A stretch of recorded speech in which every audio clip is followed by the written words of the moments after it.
Imbis na waterfalls nga ay dito kami napadpad.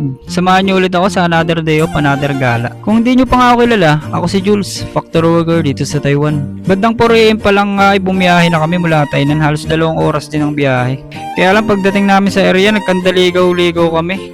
Nakakainis pa, nakasapatos pa ako, nakalimutan kong swimming nga pala kami pupunta. Ang plano sana namin, pupunta kami ng Liangsiang Waterfalls dito sa Pintong. Pero napagdesisyonan namin na sa Wanan River na lang since malapit lang din naman. Pagdating namin dito, kumain muna kami dahil wala pa din kaming almusal. Ang ganda pa dito, mahaba yung riverside kaya marami kayong pwedeng pwestuhan dito. Pero dito kami sa taas nagpwesto. Kung pupunta kayo dito mga boss, search nyo lang sa Google Map yung Wanan Riverside. Kung mag-commute naman kayo, sakay lang kayo sa train tas baba kayo sa Chaosu Station. Tapos sakay lang kayo sa taxi tas ipakita nyo sa driver ito. Tapos sabihin nyo na rin sa driver kung pwedeng balikan sa specific time. Or mag-book na lang kayo ng advance. Mahirap din kasi pabalik, baka mamaya wala nakaabang na taxi. Ay medyo liblib ba naman ito. Paglusong ko pa nga lang sa tubig, grabe ang lamig.